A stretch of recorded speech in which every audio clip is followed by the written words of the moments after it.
or some very interesting verses in 1 John chapter 3 and 4. And the last set of verses I want to share is actually 1 Corinthians chapter 13. And Apostle Paul speaks on charity, which is another word for love. And throughout this chapter here that he wrote, he's going to speak on how charity, if it's absent, everything's in vain on his part. And starting in verse 1, he writes, "Though I speak with the tongues of men and of angels, and have not charity, I am become as sounding brass or a tinkling cymbal. And though I have the gift of prophecy and understand all mysteries and all knowledge, and though I have all faith so that I could remove mountains and have not charity, I am nothing. And though I bestow all my goods to feed the poor, and though I give my body to be burned and have not charity, it profiteth me nothing. Charity suffereth long and is kind. Charity envieth not. Charity vaunteth not itself, is not puffed up, doth not behave itself unseemly, seeketh not our own, is not easily provoked, thinketh no evil, rejoiceth not in iniquity, but rejoiceth in the truth, beareth all things, believeth all things, hopeth all things, endureth all things. Charity never faileth, but whether there be prophecies, they shall fail, whether there be tongues, they shall cease, whether there be knowledge, it shall vanish away. For we know in part, and we prophesy in part. But when that which is perfect is come, then that which is in part shall be done away. When I was a child, I spake as a child. I understood as a child. I thought as a child. But when I became a man, I put away childish things. For now we see through a glass, darkly, but then face to face. But now I know in part, but then shall I know, even as also I am known. And now abideth faith, hope, charity, these three, but the greatest of these is charity."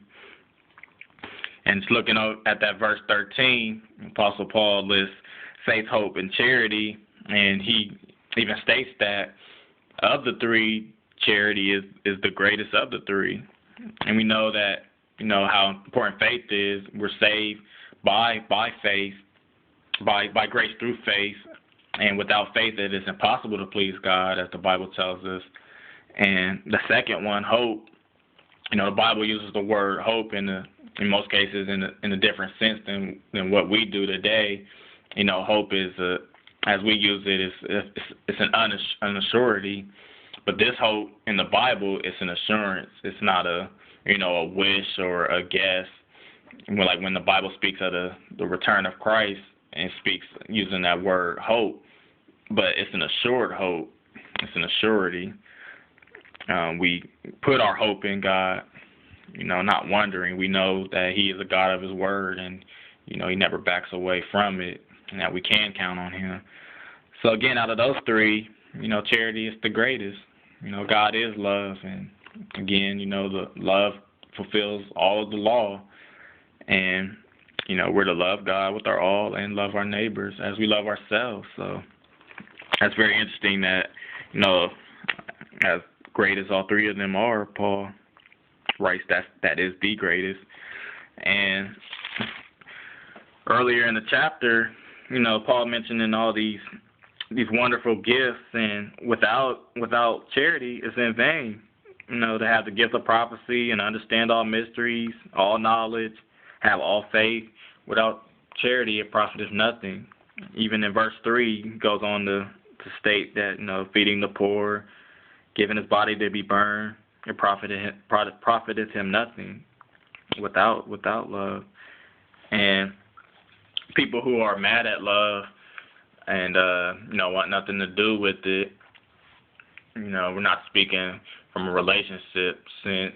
I understand there's people, they've been hurt and some of them never have had love, but it's a matter of not knowing God, especially as a Christian. If you're in Christ or claim to be in Christ and you want nothing to do with love when God is love, I ask you about in 1 Corinthians 13 verses 4 through 8. Of course, this is the love of Christ that we are to be manifesting, and not human love. While there's sincerity in some human love, there's people who are generous and caring and sharing they'll go all out for you and love you no matter what. But, it's the love of Christ that we're to be manifesting, and not our own human love. So, looking over those verses, this love that you had or didn't have, just to know what love is, look at verses 4 through 8. Did this love suffer long? Was it kind? Did it envy? Was it puffed up? Paul wrote that it endureth all things. The love of God is unconditional as far as, we keep His commandments and things. We can't earn God's love. So people, if it's not unconditional, it's not love. It's based upon circumstances. And verse 8 says, charity never fails. Love is God. God never, He doesn't fail. And that's why, we are to fight evil with love and not evil with evil. So, again, love endures all things and faileth not. It's very vital and essential in being of God, because we're taking on His characteristics. That work He said that He would do in us, that He started in us, He would finish. That is part of Him making us into the image of Christ. He's taking on His nature, and God is love, and we will be loving one another, and loving God by keeping His commandments. So something very deep to think on. And those are just a few verses of many. This whole Bible is a love letter. God has given us all things that pertain to life and godliness, and through His Word, He has revealed that. Everything we need to know that pertains to life and godliness is in His Word, and we have a Spirit to guide us and lead us into all truth. That's love and sending His Son. God so loved the world that He gave His only begotten Son. And Jesus Christ has stated that there's no greater love than that a man lay down his life for his friends. And we're His friends if we do whatever He says. So Christ indeed did lay down His life for us, and with love. He did it because He loved the Father. He kept His commandments, and He always did the Father's will.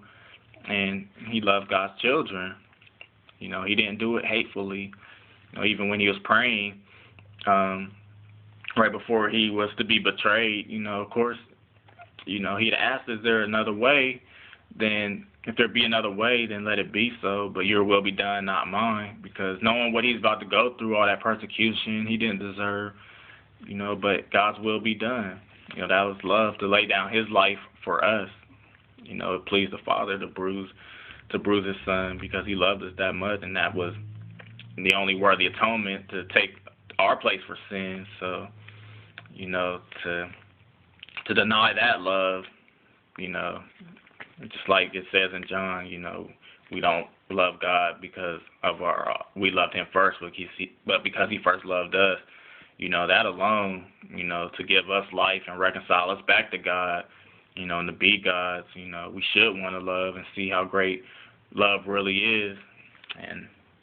But we have to separate the love of God from, the love of the world, how the world loves, and know what true love is, so we can appreciate it and want to give it, want to share and feed the poor and love our enemies. And I just want to encourage people to, there's people who don't know how to respond to love. They don't know what love is. And just remember that it's a blessing, to be persecuted for righteousness' sake, for Christ's name. And, love is patient. So even as we grow in love ourselves, we have to be patient with others. And remember, it's a spiritual battle. So bless those who persecute us. Again, there's people who don't know how to respond to it, and and they hate love. Some people aren't used to being loved, and they're asking for love, but they're going to the wrong people for it. And those who do love them, they don't know how to respond to it. It's weird to them because they're not used to it. But seek God on it. It's His strength, not ours. But something I'm working on. It's not that I'm just there, but I know it's very vital and essential. It's to come in Christ when we when we're in Christ that, we're going to manifest His love, and, others will know that we belong to Him as we love the brethren, as we love one another. So seek God on it, and I pray this video is a blessing to you. And love one another and love God with all we have, with His strength, asking God to help us to love Him and to love others, and nothing of our own self, but all glory to Him, relying on His strength. Everyone have a blessed, wonderful evening, a blessed, wonderful week, and love and God bless you all.